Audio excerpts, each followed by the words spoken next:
Here we go. The Irish coffee man himself, Mr. Ryan McCarthy, is in with us this morning. How you doing, brother? I'm doing all right. How about yourself? I'm doing good. I didn't get a chance to thank this guy, Ryan McCarthy, for being a part of the program. And I had someone ask me recently, how did McCarthy happen? I slipped. I had a party. And you were there in the chat when I did it. I was Yep. working on about an hour's worth of sleep. I had been up all night the night before. Jody came in, said, "Are you okay?" I said, "I'm fine." And I was rolling too. I had 4 different projects to do. Got done with 3 of them. I finally came to bed at about, I'd say, 6:30, just when she was getting up. She went off to work. I slept for an hour. I came back. You had made a comment, and I hadn't. This answer your question, folks. I haven't had any of this yet. And instead of saying McCarthy, I said McCarthy. It slipped and it stuck. I think Wise was there too at that time. Yeah, I think Wise was he said, there. And Wise, thank you. I'm a coffee. Ryan McCarthy. And Wise, thank you as well, brother, for being there on this journey with us, as well as the Hawk TV and everybody I named in the chat. All right. To Ryan McCarthy. And there's someone, let me get the right element up here.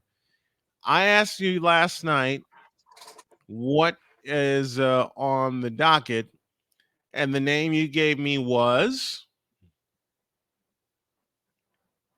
Mecole Hardman. Have a seat.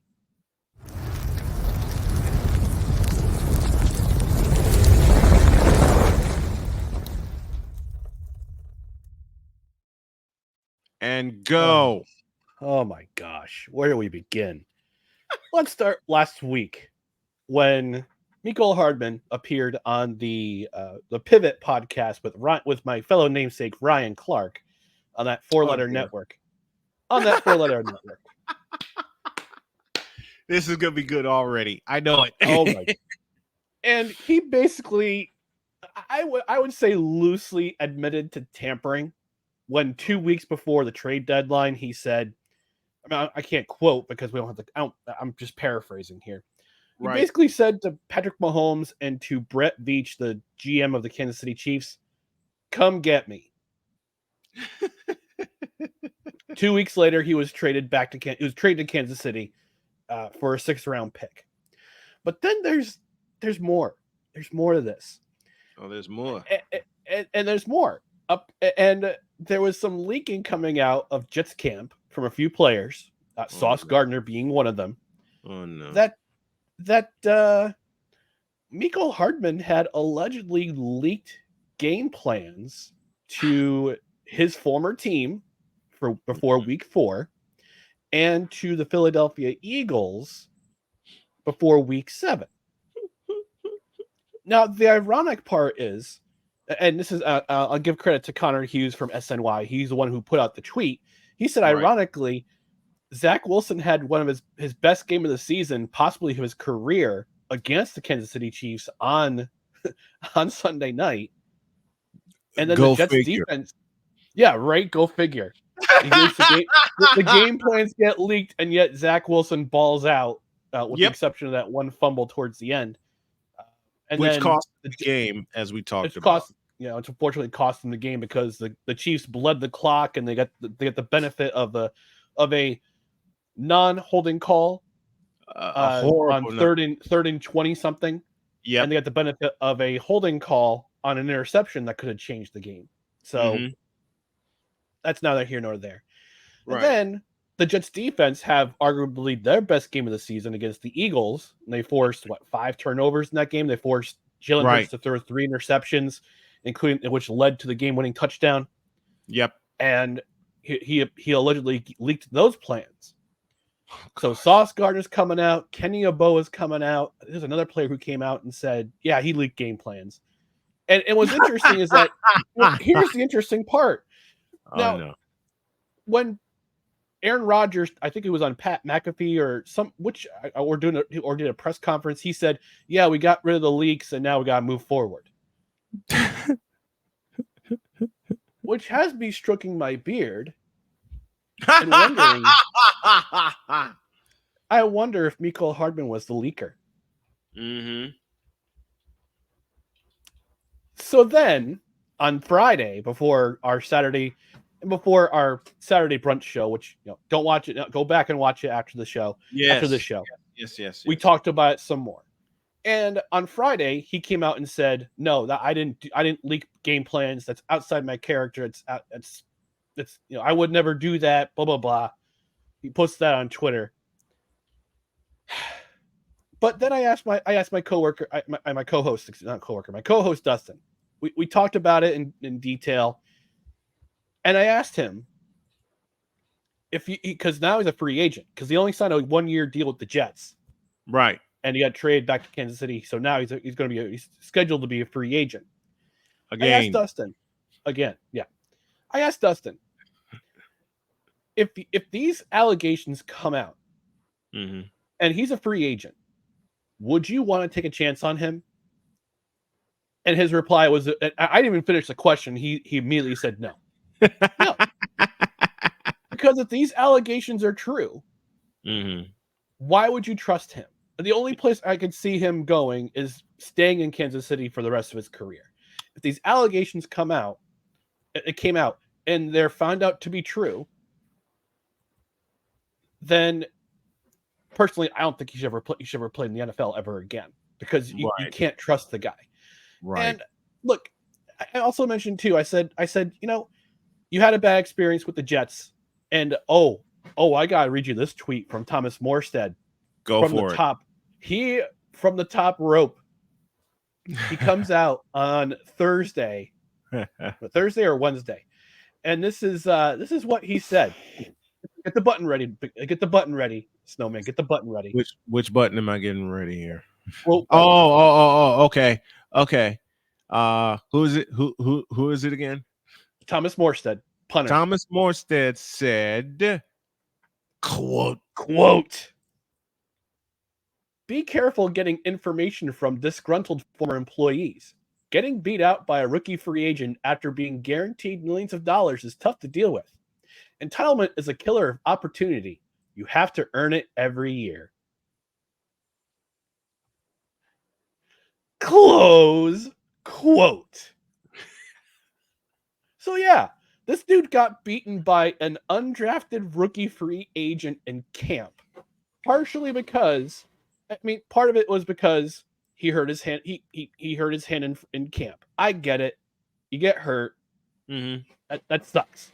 But right, you're the one, and you figure you were there because Aaron Rodgers gets traded to the team. You're gonna figure, all right, I'm gonna ball out with one of the greatest quarterbacks of this era.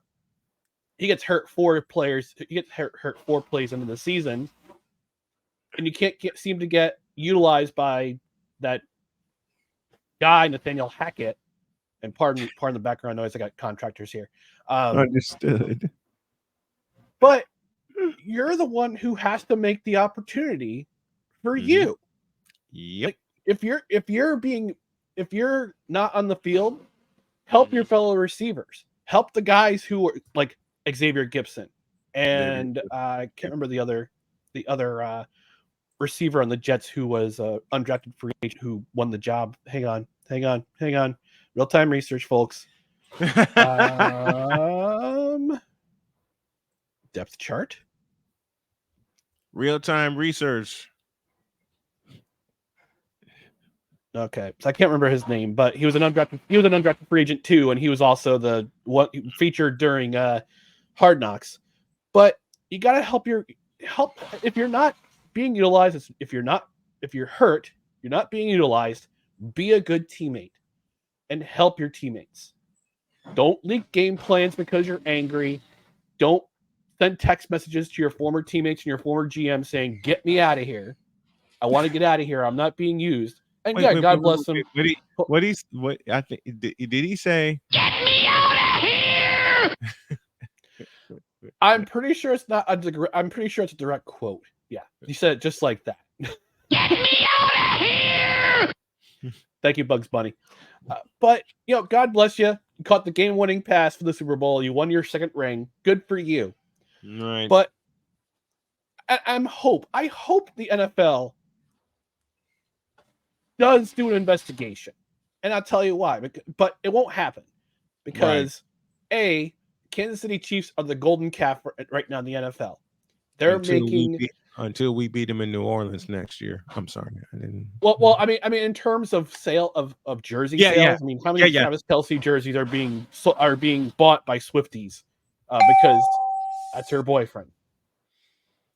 And two, the NFL hates the New York Jets. They hate the New York Jets. They don't want to see them succeed. And Roger Goodell was a former intern with the New York Jets. So you will not get a tampering investigation. You will not get an investigation into possible cheating by Mecole Hardman. Mm-hmm. But all I can say to Mr. Hardman is be a better man. Don't whine. And if you're going to encounter hard times with Kansas City or whoever you're with next year, whoever dares to sign to sign you to a contract next year for 1 year and $10 million guaranteed, good luck. Good luck, because the minute, I don't know if it's his generation or the way his character is, if he encounters hard times where he's not being used or he gets hurt or he gets beat out by a better player, right, red flag. Big red time. flag. Big time. Red flag. And I just say, look, the NFL, please, I know you're not going to do it, but investigate it. Investigate this, because the Jets need to be rewarded with something. You got to be rewarded with something, whether it be I don't care if it's a 3rd round pick. Mm-hmm. And it'd be great if they got the number 32 pick in the 1st round. Awesome, got to cut the quarterback. Mm-hmm. But it won't happen. It just won't happen, unfortunately. So Mecole Hardman. Why'd you say what I was thinking, that they just need to draft a quarterback? I mean, they do. I mean, Zach Wilson's probably going to be traded. Mm-hmm. Joe Douglas came out and said it during the combine press conference. It's like, yeah, we've granted his request to seek a trade. Like, all right, thanks for coming. Mm-hmm. But Mecole Hardman, I hope you learn from this experience that nobody likes a snitch, and don't be the leaker. So you're dismissed.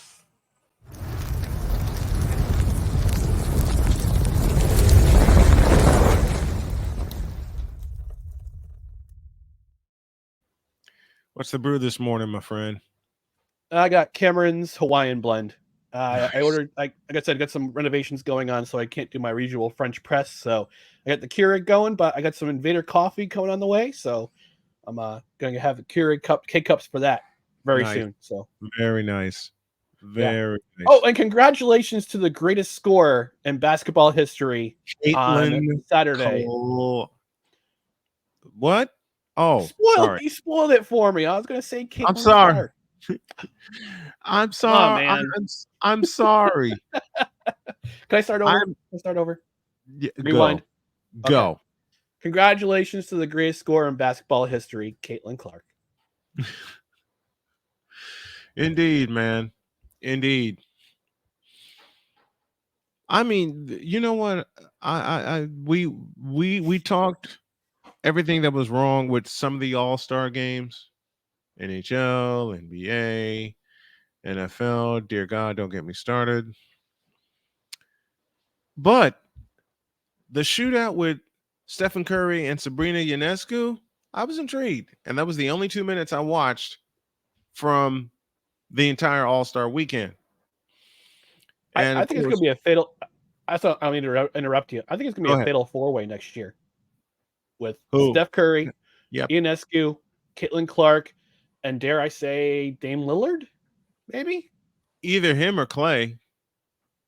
Either him or Clay, because I shucks, it might be the Splash Brothers and Damian Lillard against Ionescu, Caitlin Clark, and another one, like a 6-man tag. Is Kyle Korver still playing in the league, or did he retire? He retired. Okay. I would love to see him come back and be part of that fatal 4-way. That would be fun, wouldn't it? That would get me interested. I mean, come on. I mean, I'm not a big basketball fan. Really, we don't really cover it on our show. No crunches required, but right. I'll put it out there. I'm a team free agent. Like I don't have a team right now. I followed the Bulls back in the 90s. I followed the New Jersey Nets because they were from New Jersey. Then they moved to Brooklyn into that shadow realm. The shadow realm. Why they made that move? The shadow realm known as the Barclays Center. Shout out Victor. Shout out Victor. I love that cup, man. I got this at MetLife Stadium. Can't find it anywhere else. I got this in MetLife Stadium in 2016, I think. No, 2014. 2014. Well, I got to get mine. I have to make sure it's not dirt. I have to wash the thing because my daughter got me that cup for Christmas. Yep. The 49ers cup. Yes. Nice. But Caitlin Clark, a tribute to you. Matter of fact, I meant to do this in a separate segment, but since I got Ryan McCarthy here, let's go.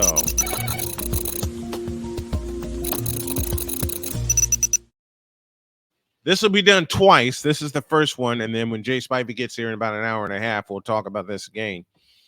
Wait, hold on. I have to do this. What? A black man talking about women's basketball?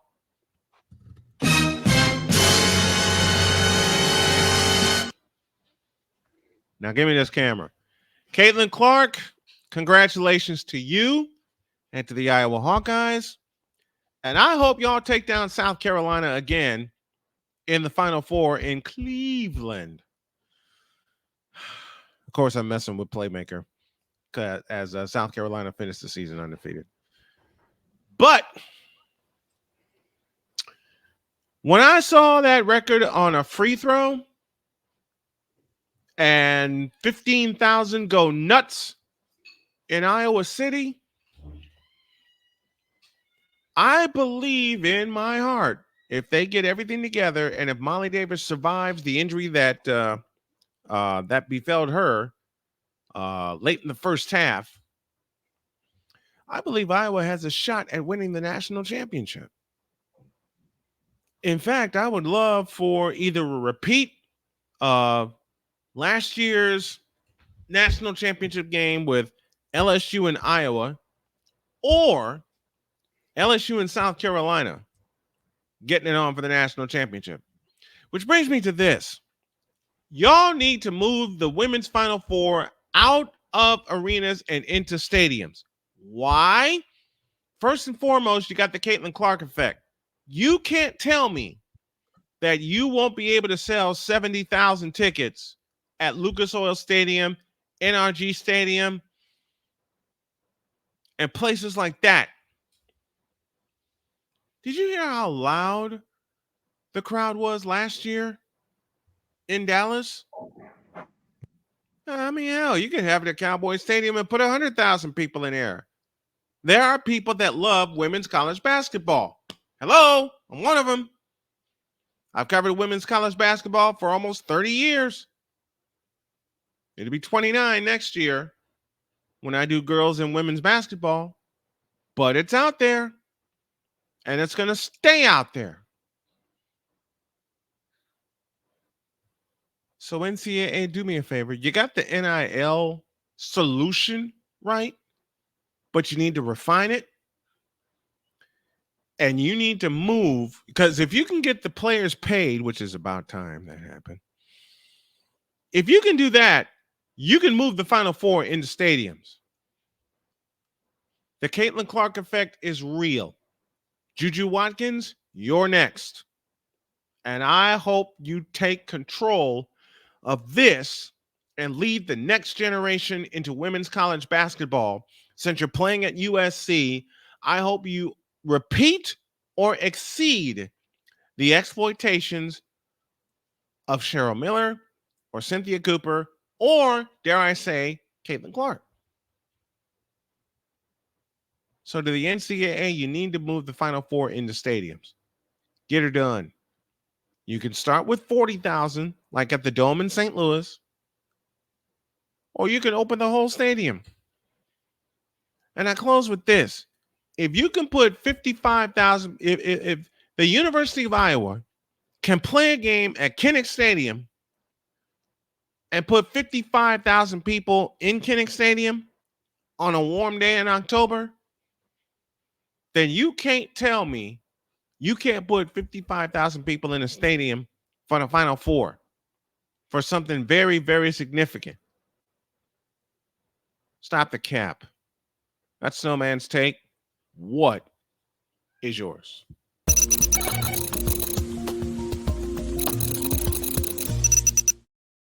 Speaking of play-by-play, beginning this Wednesday, yours truly will provide live play-by-play coverage of the Women's Big Ten basketball tournament. That'll be at the Target Center in Minneapolis, Minnesota. First game starts at 5:30. Yours truly will have the call, and we'll start our BetUS.com pregame show at 5 p.m., setting the whole thing up.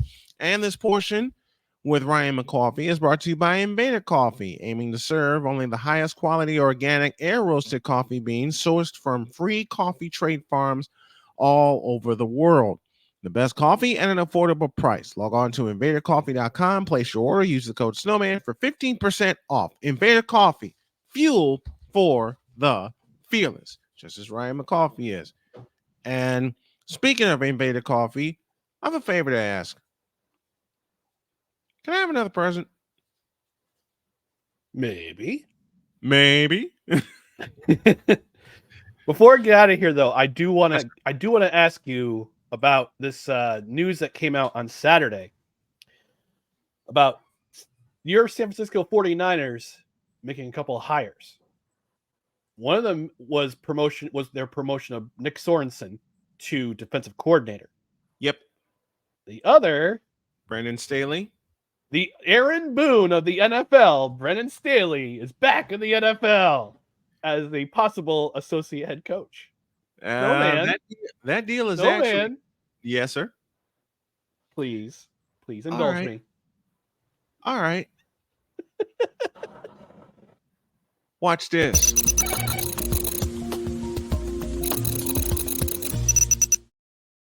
Give him this camera.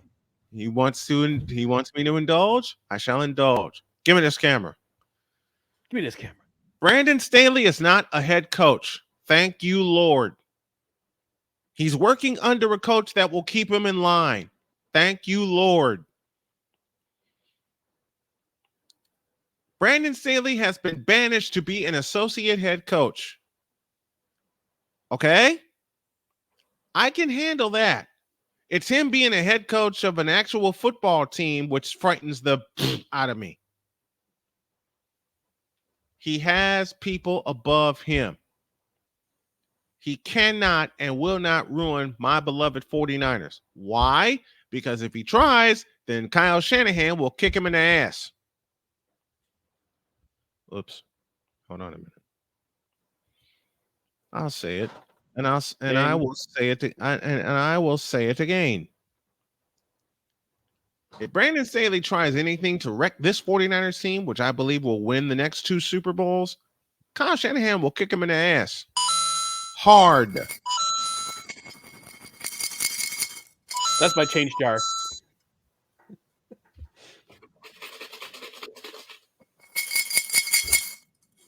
And a former milk jar. So Brandon Staley, in the immortal words of a coach that shall not be named, please do your job. That's Snowman's take. What is yours?